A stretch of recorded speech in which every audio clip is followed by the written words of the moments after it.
Bismillahirrahmanirrahim. On va traiter maintenant un autre chapitre d'anatomie. On va voir le segment pelvien ou le membre pelvien. On va commencer premièrement comme le membre supérieur par de l'ostéologie. Ce qu'on va voir dans ce cours qu'on va diviser sur plusieurs parties, c'est le squelette du membre pelvien. Commençons premièrement par l'os coxal, le fémur et la patella. C'est le cours de professeur Ibra. Pour les gens qui cherchent tous ces supports, vous allez les retrouver dans la description avec mes liens de réseaux sociaux.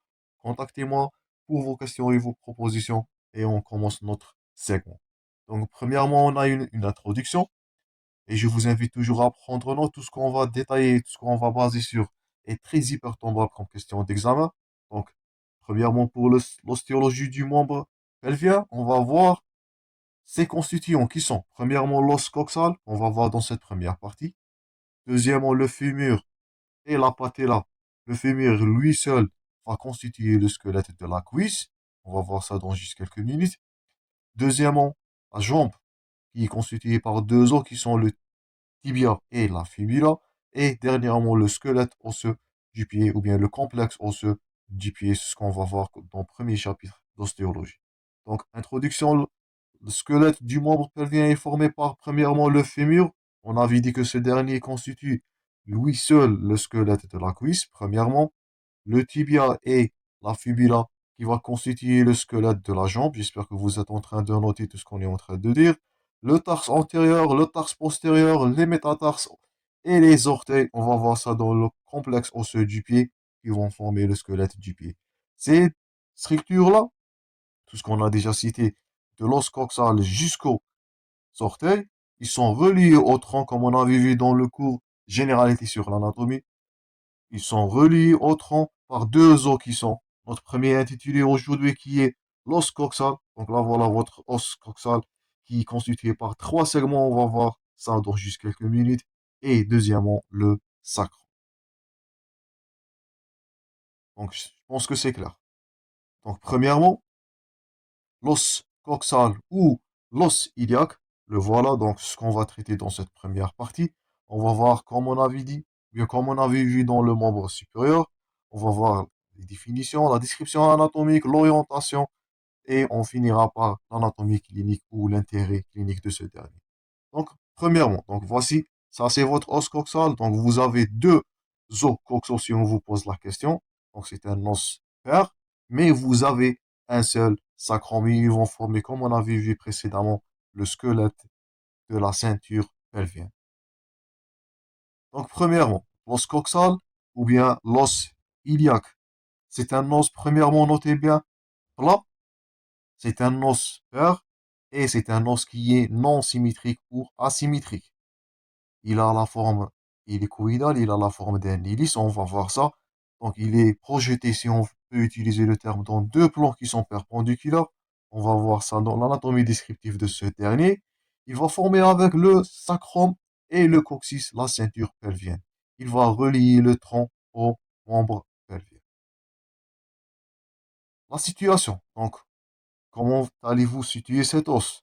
Donc, il est situé entre le sacrum et le fémur, premièrement. Donc ça, c'est le fémur. Donc on répète qu'il va constituer la squelette de la cuisse ou la charpente de la cuisse. Ça, c'est votre sacrum qu'on avait vu précédemment. Et le voilà, entre ces deux derniers, vous avez votre os coxal. Il va s'articuler en dedans et en haut et en arrière par le sacrum qui va former l'articulation sacro-iliaque. Donc voici, ça c'est votre articulation sacro-iliaque. Et il va articuler, ou bien il va s'articuler avec le fémur en bas. Et il va former ce qu'on va voir prochainement dans le chapitre d'arthrologie, qui est l'articulation coxo-fémorale, une articulation clé du membre pelvien. Donc il s'articule en dehors avec la tête fémorale par de l'acétabulum, l'Y, qu'on va détailler, l'union ou bien la fusion des trois os en avant et en dedans avec le pubis. Donc ça, on avait vu précédemment, toujours dans le cours des généralités sur l'anatomie, donc, et des généralités sur les articulations. C'est une symphyse et il va former la symphyse pubienne qui est une articulation qui est peu ou bien non mobile. Donc, L'os coxal, il est relié, ou bien il a des rapports, pas par une, pas par deux, mais par trois articulations qui sont, on répète, avant de passer au titre suivant. L'articulation sacro-iliaque, premièrement, l'articulation coxo-fémorale, et voilà, l'articulation contralatérale ou bien avec l'os contralatéral pour former de la symphyse pubienne. Donc ça, c'est premièrement. Deuxièmement, comme toute notre démarche, on va voir deuxièmement l'orientation. La question qui se pose, comment allez-vous orienter cet os dans l'espace? Donc premièrement, trois critères. Donc en arrière, vous allez orienter le bord le plus échancré, bien le plus concave. Voici, ça c'est votre échancrure ou bien grande échancrure sciatique. On va voir ça prochainement dans les prochains chapitres. Deuxièmement, en dehors, on avait dit que ce dernier il s'articule avec le fémur en dehors. Donc, ça, c'est votre surface articulaire. On va voir cette dernière prochainement aussi. Et dernièrement, le trou ou bien le foramen, voici, il est orienté en bas. Donc, on répète, trois critères pour orienter l'os coxal dans l'espace. En arrière, le bord le plus échancré, ça c'est postérieur. En dehors, c'est la cavité articulaire. Donc voilà, ça c'est votre cavité articulaire et elle est orientée, comme vous êtes en train de voir, en tridimensionnel en dehors. Et dernièrement, le foramen, il est orienté en bas. Et on va dire que cet os-là, c'est un os coxal ou iliaque droit. Suivant. Pour la constitution, notez-vous bien, et n'oubliez pas cette information, qui est formée par trois parties soudées. Au niveau de l'acétabulum, l'Y, où il va s'articuler votre os fémoral ou bien le fémur. Donc, on a trois segments qui sont premièrement, ça c'est l'ilium ou votre aile iliaque. En avant et en bas, le pubis, voici votre pubis. Et dernièrement en bas et en arrière, l'ischion ou bien l'ischion. Donc, un os qui est en haut, ou bien un segment en haut qui est l'os, ou bien l'aile iliaque, premièrement en haut. Deux segments en bas, en antérieur, c'est le pubis, et en postérieur, ça, c'est votre ischion. Ces trois structures osseuses, ils vont réunissent, bien se réunissent pour dessiner, pour former un Y, et ce dernier, il est nommé l'acétabulum, et ça, c'est le lieu de l'articulation avec le fémur.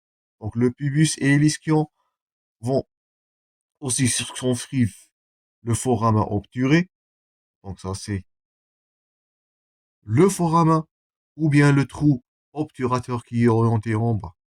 L'ilion d'une part, le pubis et l'ischion d'autre part, ils sont situés, ça c'est une information à ne pas oublier, dans deux plans qui sont presque perpendiculaires. Pour ça, on va passer à l'image ou bien à l'illustration tridimensionnelle. Donc, premièrement, ça c'est le pubis. Donc, plutôt en haut. Donc, ça c'est votre segment ou bien votre aile iliaque. Donc, elle est orientée en haut. En avant. Donc, ça c'est le pubis. Il est orienté ou bien situé en bas et en avant. Et voilà, ça c'est l'ischion qui est orienté ou bien qui est situé en bas et en arrière. Vous êtes en train de noter là, c'est l'Y, donc la lettre Y qui va former ou bien qui va définir l'acétabulum. Donc si on projette ces trois structures, on va déduire que premièrement le pubis, premièrement l'ischion il est situé dans le même plan. Par contre, donc l'ilion, l'aile, donc ça c'est la structure tridimensionnelle de votre os coxal. Il est situé, à ne pas oublier, dans un plan qui est presque perpendiculaire aux deux autres. Donc faites attention, si on vous pose la question, l'os iliaque c'est un os plat, mais faites attention, les trois segments ils ne sont pas situés dans un même plan. On répète pour la dernière fois. Donc le pubis et l'ischion ils sont situés les deux dans un plan qui est perpendiculaire, comme vous êtes en train de voir dans l'illustration, perpendiculaire avec l'aile iliaque. Le titre suivant c'est l'anatomie descriptive. Donc, l'os coxal, il présente à décrire deux faces, bien sûr, une face médiale, donc là voilà, et une face latérale. Il présente aussi quatre bords, un bord supérieur, un bord inférieur, un bord antérieur et un bord postérieur. Tout ça, on va détailler. Et quatre angles par suite. Donc, commençons premièrement par la face latérale. Donc, on va isoler l'os, bien l'aile. Donc, voici. Donc, ça, c'est médial. Et voilà, ça, c'est latéral. Donc, elle présente trois parties. Donc, une partie moyenne qui est l'acétabulum. Donc, premièrement, ça, c'est l'acétabulum. Une partie supérieure qui est représentée par la face glutéale. C'est ce que vous êtes en train de regarder ou bien visualiser à gauche dans l'illustration. Ça, c'est votre fosse ou bien face glutéale. Elle sert comme insertion aux muscles glutéaux. On va les voir dans la myologie de la hanche. Et une partie inférieure, le cadre osseux ou bien le cadre du foramen obturé formé par le pubis en avant et l'ischio en arrière. Donc, commençons premièrement par la face latérale. Et la première structure qu'on va détailler, c'est l'acétabulum. Donc, ce dernier, c'est une cavité. Voilà, comme vous êtes en train de visualiser. C'est une cavité cotyloïde, ou bien l'acétabulum, c'est la même nomenclature. Cette dernière, ou bien cette surface, elle est articulaire avec la tête fémorale, bordée, comme indiqué dans votre support, par le limbe acétabulaire. Et voici votre limbe acétabulaire. Cette dernière, elle regarde, notez bien, en bas, en avant. N'oubliez pas cette information. Et elle présente deux structures. La fosse acétabulaire, c'est une dépression centrale, mais faites attention, qui est non articulaire, donc ce qui est médial, ce qui est central plutôt. Ça, c'est votre fosse acétabulaire. Faites attention, elle n'est pas articulaire. Ce qui est articulaire, c'est la surface semi-lunaire. Elle est appelée cette dernière, puis elle est appelée semi-lunaire par sa structure. Donc, le voilà. Donc, l'aspect semi-lunaire. Donc, c'est une structure périphérique, premièrement. C'est une structure articulaire, par contre, de la fosse acétabulaire. Et cette dernière, elle est encroûtée de cartilage. On va voir toutes ces structures en détail lorsqu'on va traiter l'articulation coxo-fémorale, comme on a vu précédemment. Deuxièmement, dans la face latérale, donc une surface très importante, on répète, qui servira comme insertion des muscles glutéaux, c'est la face glutéale. Donc elle est formée par l'ilium. Elle est parcourue par trois lignes glutéales qui sont donc la ligne glutéale postérieure, la voilà. Donc ça c'est votre ligne glutéale postérieure. Deuxièmement, vous avez une ligne glutéale antérieure, donc c'est trois lignes. Et troisièmement, la ligne glutéale inférieure. Ces trois lignes, ils vont délimiter les trois muscles glutéaux, le petit, le moyen et le grand glutéal. Ces lignes délimitent les trois champs d'insertion, c'est écrit dans votre support pour les muscles glutéaux ou bien les muscles fessiers. Et la partie inférieure de cette dernière, elle est creusée par un sillon, dit un sillon supra-acétabulaire. Voilà les trois champs. Donc, en arrière de la ligne postérieure, ça c'est l'insertion du grand glutéal. Entre les deux lignes glutéales postérieures et antérieures, vous allez noter là en 4, ça c'est l'insertion du muscle moyen glutéal. Et dernièrement, au-dessous de la ligne glutéale antérieure ou bien entre les deux lignes glutéales antérieures et inférieures, vous avez l'insertion du muscle petit glutéal. On va détailler ces trois muscles lorsqu'on va engendrer la myologie de la hanche.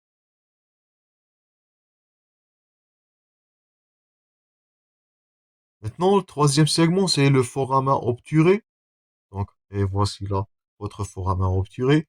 Il est situé en dessous de l'acétabulum comme on avait vu. Notez-vous bien, c'est une question fréquente. Ce dernier, il est ovalaire chez l'homme, mais il est triangulaire chez la femme. Donc, c'est une variété entre les deux sexes.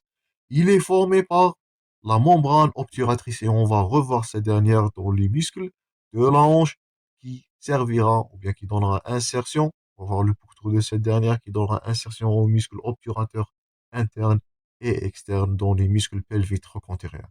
Cette dernière, elle est limitée par le pubis en avant, par l'ischio toujours qui est en arrière et latéralement la branche ischio-pubienne dernièrement en bas. Donc toujours le pubis, vous êtes habitué à ça en antérieur, l'ischio en postérieur, et voici ça, c'est votre jonction, bien la branche ischio-pubienne limitée en bas. Dernièrement, le cadre de ce foramen obturé, il est limité par, donc on va détailler les deux os, le pubis et l'ischio. Commençons premièrement par le pubis, on va l'isoler. Donc, pour le pubis, il est limité en avant, ou bien il limite plutôt en avant le foramen obturé. Donc, voici votre pubis, il limite votre foramen obturé. Il est constitué par deux parties. Faites attention, ou bien notez-vous bien. Voici, ça c'est la portion, ou bien c'est la branche supérieure qui est horizontale. N'oubliez pas ce terme, ou bien n'oubliez pas cette notion. Donc, la branche supérieure, elle est horizontale, et une branche inférieure qui est une branche dite branche ascendante, mais plutôt une branche qui est dite descendante. Cette branche descendante, faites attention à confondre cette dernière, cette branche descendante du pubis, avec la branche ascendante de l'ischio. Donc pour le pubis, il a une portion ou bien une branche qui est, on répète le terme, descendante. Donc le pubis a cette, bien, sa portion ou bien sa branche descendante qui va réunir avec la branche ascendante de l'ischio et qui va former la branche ischio, puis bien qui va limiter votre foramen obturé en bas. Donc cette branche descendante, elle va s'unir, comme on avait dit, avec la branche ascendante de l'ischio pour former la branche ischio-pubienne. Les branches supérieures et inférieures, ils vont former par leur union, donc la structure que vous êtes entrée, que vous êtes noté là, donc l'angle du pubis qui est orienté en avant. Donc faites attention de confondre entre branche descendante du pubis et branche ascendante de l'ischio. C'est une erreur commise fréquemment par les étudiants. Donc, suivons. Donc, dans la face latérale, donc on a vu le pubis. Maintenant, il nous reste que le cadre ou bien le fragment qui va constituer, mais qui va limiter le foramen en arrière et qui est l'ischio. Donc, ce dernier, il limite en arrière le foramen obturé. Il est composé lui-même par deux parties. Donc, premièrement, une partie postérieure de l'ischio et qui est la partie descendante.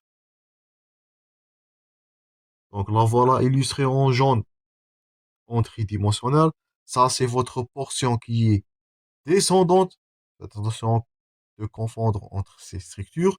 Et là, voilà, ça, c'est votre portion, ou bien c'est votre branche ascendante et qui va former, ou bien qui va s'unir avec la branche descendante, on répète, du pubis pour former la branche ischio-pubienne. Donc, deuxièmement, la branche antérieure, c'est la branche ascendante contribuée dans la branche ischio-pubienne. Les deux branches se réunissent pour former, donc, pas un angle, mais une tuberosité qui est la tuberosité ischiatique qui va servir comme insertion des muscles adducteurs. Tout ça, on va aller voir dans la myologie de la cuisse. Donc ça, c'était la face latérale, les trois segments. J'espère que vous avez noté tous les points forts. Maintenant, on va continuer, on va voir la face médiale. Donc pour la face médiale, elle est divisée pas en trois segments, mais sur deux zones. Donc, ces deux zones, ils sont séparés, ils sont divisés par une crête osseuse qui est appelée, n'oublie pas cette nomenclature, bien ce terme qui est la ligne arquée.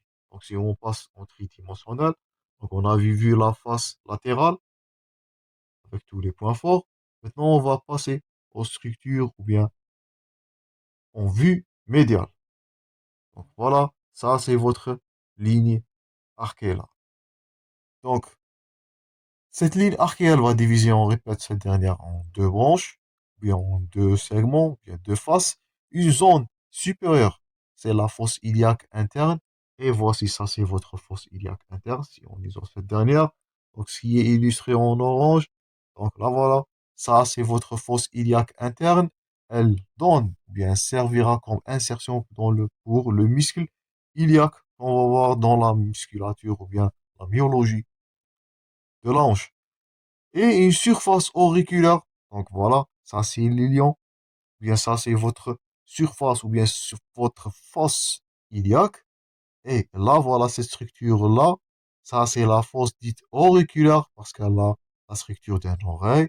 Elle servira ou bien c'est une zone articulaire avec le sacrum. On répète, il s'agit d'un seul sacrum, mais vous avez deux os iliaques.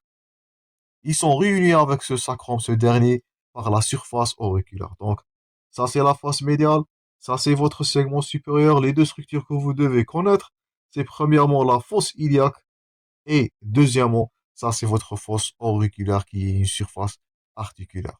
Et dernièrement, une tubérosité. Donc là voilà, ça c'est votre tubérosité iliaque.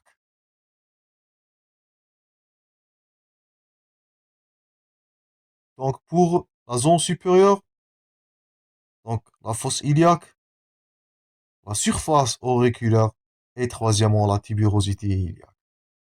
En bas, donc au-dessous de la ligne arquée, donc ça c'était premièrement au-dessus de la ligne arquée.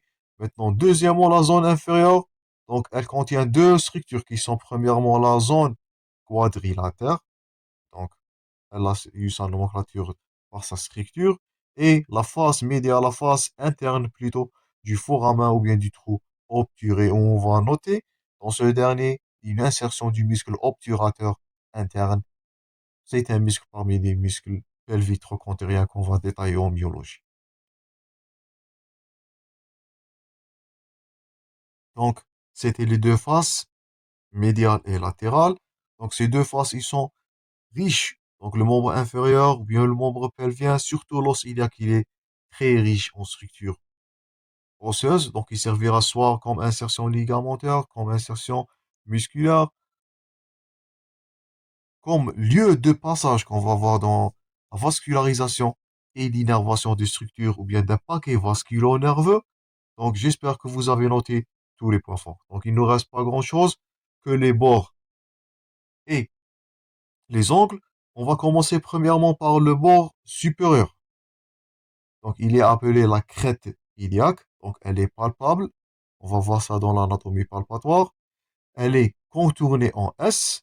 Elle est limitée en avant par cette structure. Et là, voilà, elle est indiquée en antérieur. Ça, c'est votre épine.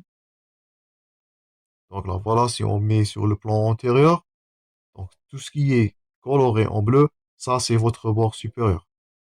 Donc, il est limité de l'épine iliaque antéro-supérieure et pas inférieure en antérieur, et l'épine iliaque postéro-supérieure, et la voilà. Donc, de l'épine iliaque antéro-supérieure jusqu'au l'épine postéro-supérieure, ça, c'est votre crête iliaque, ou bien ça, c'est votre bord supérieur. Donc, il présente deux lèvres, une lèvre interne et une lèvre externe. Donc, et voilà, ça c'est votre bord supérieur. Deuxièmement, vous avez un bord inférieur. Donc, il est bien visible donc en vue antérieure. Donc, le bord postérieur, il est étendu de la surface triangulaire du pubis jusqu'aux tubérosités sciatiques. Il présente en avant la surface articulaire, c'est la surface symphysaire, ou bien le lieu de l'articulation, ou bien de la symphyse pubienne. Elle est articulaire avec l'os contralatéral qui va former la symphyse pubienne qu'on avait vu au début de ce cours. Donc pour le bord inférieur, rien de particularité. Voici, ça c'est votre bord. Pour le bord antérieur, donc vous allez trouver, et je vous invite à noter ces structures-là par ordre de situation. Vous avez premièrement, donc, si on met votre os iliaque dans une vue latérale, on va noter premièrement, donc, l'épine iliaque antéro-supérieure, premièrement, la première structure, suivie par la petite échancrure iliaque,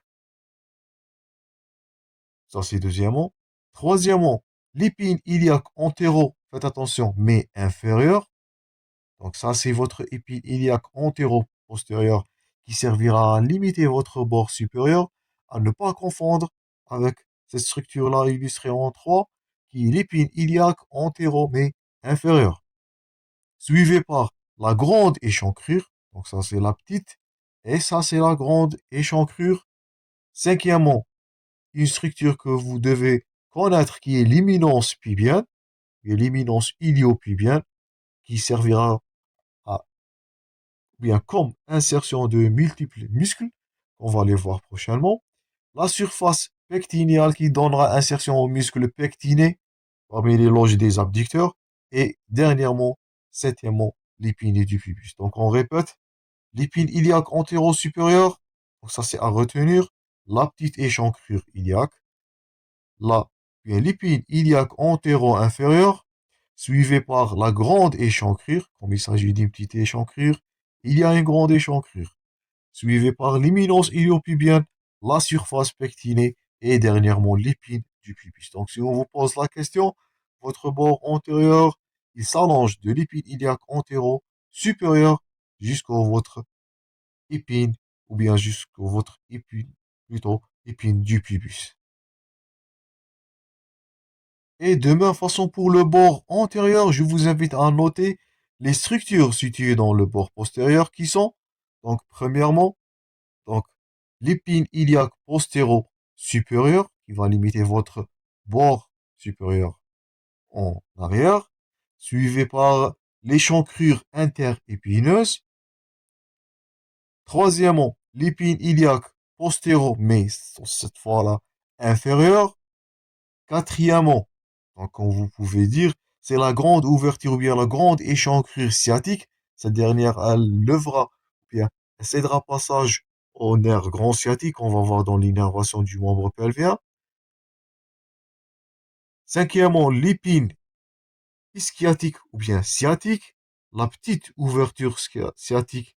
Et dernièrement, dernière structure qui est l'épine ou bien la tuberosité ischiatique. Donc votre bord postérieur, il s'étend de l'épine iliaque postéro-supérieure jusqu'à la tuberosité ischiatique. Et je vous invite aussi de noter, de garder en tête, mémoriser l'ordre de ces dernières structures.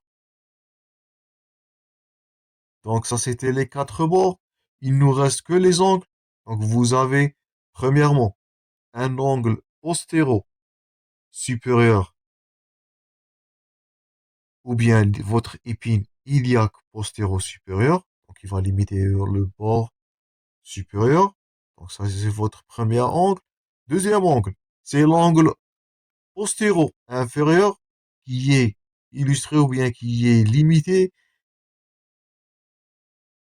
qui est représenté par la tuberosité sciatique. Troisièmement, un angle antéro-supérieur qui est l'épine iliaque antéro-supérieure. On va revoir ces structures-là comme insertion musculaire, comme par exemple du muscle sartorius dans la myologie. Et de quatrièmement, l'angle antéro-inférieur représenté par l'épine du pubis. Donc on répète avant de conclure. Donc pour l'angle postéro-supérieur, ça c'est votre épine iliaque postéro mais supérieur. Pour l'angle postéro-inférieur, c'est la tuberosité sciatique comme on avait vu dans la description de l'ischion. Troisièmement, pour le bord, bien pour l'angle plutôt, antéro-supérieur, il signifie l'épine iliaque antéro, la fameuse épine iliaque antéro-supérieure. Et dernièrement, l'angle antéro-inférieur, représenté par l'épine du pubis. Dernièrement, dernière plaque avant de conclure l'os coxal. Donc, la ceinture pelvienne, l'intérêt clinique de cette dernière, la ceinture pelvienne que forme l'os coxal, elle est premièrement massive, elle est stable, elle compte tenu de sa taille et de sa profondeur. Donc, si on vous pose la question, on va revoir cette dernière dans le chapitre d'arthrologie. Donc, l'articulation coxo-fémorale, c'est une articulation plus stable, peu mobile par rapport à l'articulation acromioclaviculaire, ou bien l'articulation de l'épaule. Donc, la luxation, La probabilité de luxation de l'articulation coxo-fémorale, elle est moindre par rapport à l'articulation acromioclaviculaire et elle nécessite un choc de haute vélocité. Donc l'os coxal, il est robuste, il est protégé. Les pathologies coxales sont surtout de deux ordres. Premièrement, l'arthrose, vous allez voir l'arthrose en cinquième année lorsque vous allez engendrer votre module de rhumatologie.